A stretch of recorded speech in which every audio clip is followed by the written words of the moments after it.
ലഖനൌവിലെ വായുവിൽ നിന്നും ഇന്ന് ഉയരുന്നത് കേവലം രാഷ്ട്രീയ പ്രചാരണങ്ങളുടെ ചൂട് മാത്രമല്ല, കവചിത സുരക്ഷയുടെ കനത്ത ജാഗ്രത കൂടിയുണ്ട്.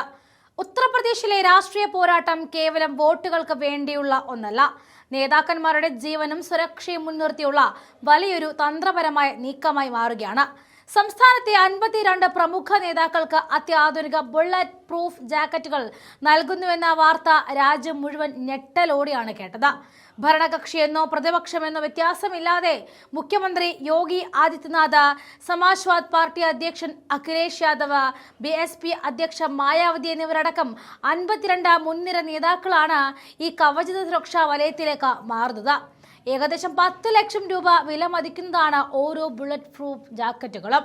ജനങ്ങളെ നേരിട്ട് കണ്ട് വോട്ട് ചോദിക്കാൻ ഇറങ്ങുന്ന നേതാക്കൾക്ക് 10 ലക്ഷത്തിന്റെ ബാലിസ്റ്റിക് വെസ്റ്റുകൾ അണിയേണ്ടി വരുന്നുവെങ്കിൽ അവിടെ നാം ചോദിക്കേണ്ട ചോദ്യം വളരെ ലളിതമാണ്.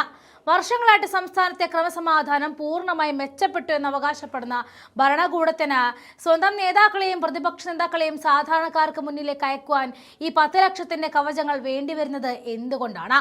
സാധാരണക്കാരന്റെ സുരക്ഷ ഉറപ്പാക്കാൻ കഴിയാത്ത ഒരു സംവിധാനം നേതാക്കളുടെ സുരക്ഷയ്ക്കായിട്ട് കോടിക്കണക്കിന് രൂപ ചെലവഴിക്കുമ്പോൾ അത് ജനങ്ങൾക്ക് നേരെയുള്ള വെല്ലുവിളി തന്നെയാണ്. അതിവേഗത്തിൽ പാഞ്ഞു വരുന്ന വെടിയുണ്ടകളിൽ നിന്നും ബോംബ് ചീടുകളിൽ നിന്നും മനുഷ്യ ശരീരത്തെ കാത്തു സൂക്ഷിക്കാൻ കെവ്ലാർ സെറാമിക് സാങ്കേതികവിദ്യയിൽ തീർത്ത സുരക്ഷാ വസ്ത്രങ്ങളാണ് ബുള്ളറ്റ് പ്രൂഫ് ജാക്കറ്റുകൾ. 2ാം ലോക മഹായുദ്ധകാലത്തെ ഫ്ലാക്ക് ജാക്കറ്റുകളിൽ നിന്നും തുടങ്ങി ഇന്ന് അമേരിക്കൻ പ്രസിഡന്റുമാരും ആഗോള നേതാക്കളും ഉപയോഗിക്കുന്ന ബാലിസ്റ്റിക് വെസ്റ്റുകളിലേക്ക് ഇതിന്റെ സാങ്കേതികവിദ്യ വളർന്നിരിക്കുന്നു.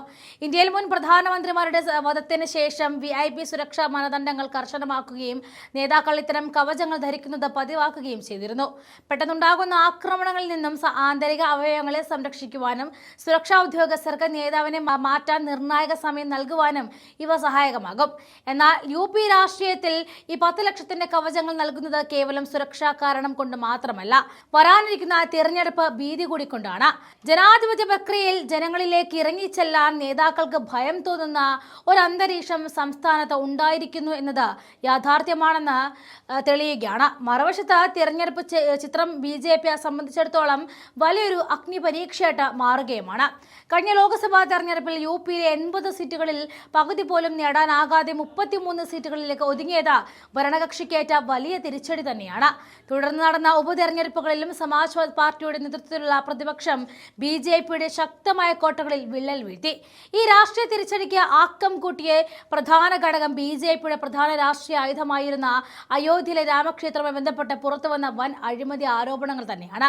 ക്ഷേത്ര നിർമ്മാണത്തിന്റെ പേരിൽ കോടിക്കണക്കിന് രൂപയുടെ ഫണ്ട് വെട്ടിപ്പും ഭൂമി കുംഭകോണവുമാണ് നടന്നിരിക്കുന്നത് എന്ന വിവിധ മാധ്യമങ്ങളും പ്രതിപക്ഷവും ചൂണ്ടിക്കാണിച്ചിരുന്നു.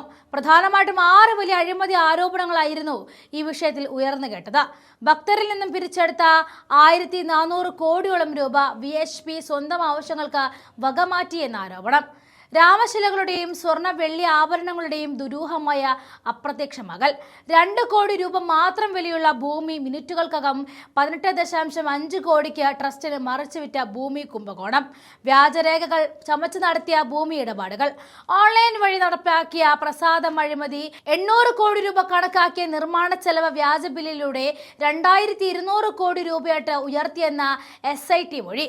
വിവാദം കനത്തതോടെ ട്രസ്റ്റ് ജനറൽ സെക്രട്ടറി സ്ഥാനത്തു നിന്നും സമ്പത്ത് റായിക്കും അനിൽ മിശ്രയ്ക്കും രാജിവെക്കേണ്ടി വന്നതും രാജ്യം കണ്ടതാണ്. FIRൽ ഉൾപ്പെടുത്തി ചില താഴെത്തട്ടിലുള്ള ജീവനക്കാരെ അറസ്റ്റ് ചെയ്തുവെങ്കിലും വലിയ സ്രാവുകളെ സംരക്ഷിക്കാനാണ് സർക്കാർ ശ്രമിക്കുന്നതെന്ന പ്രതിപക്ഷം ഇപ്പോഴും ആരോപിക്കുന്നുണ്ട്. ഭക്തരുടെ വിശ്വാസത്തെ മുറിപ്പെടുത്തുകയും ജനങ്ങൾക്ക് ഭരണകൂടത്തിലുള്ള വിശ്വാസം നഷ്ടപ്പെടുത്തുകയും ചെയ്ത ഈ സംഭവ വികാസങ്ങൾ വരാനിരിക്കുന്ന തെരഞ്ഞെടുപ്പിൽ വലിയ പ്രതിഫലനമുണ്ടാക്കും. ഈ 10 ലക്ഷത്തിന്റെ ബുള്ളറ്റ് പ്രൂഫ് ജാക്കറ്റുകൾക്ക് നേതാക്കളുടെ ശരീരത്തെ വെടിയുണ്ടകളിൽ നിന്നും രക്ഷിക്കാൻ സാധിച്ചേക്കാം. എന്നാൽ ജനങ്ങളുടെ ചോദ്യങ്ങളിൽ നിന്നും അമർഷത്തിൽ നിന്നും നേതാക്കളെ സംരക്ഷിക്കാൻ ഒരു കവചത്തിനും സാധിക്കില്ല. വോട്ട് ബാങ്ക് നിലനിർത്താൻ സുരക്ഷാ വലയം തീർക്കുമ്പോഴും യഥാർത്ഥ വിധി എഴുതുന്നത് ജനങ്ങളാണ് എന്ന് BJPക്കാർ മറന്നു പോകരുത്.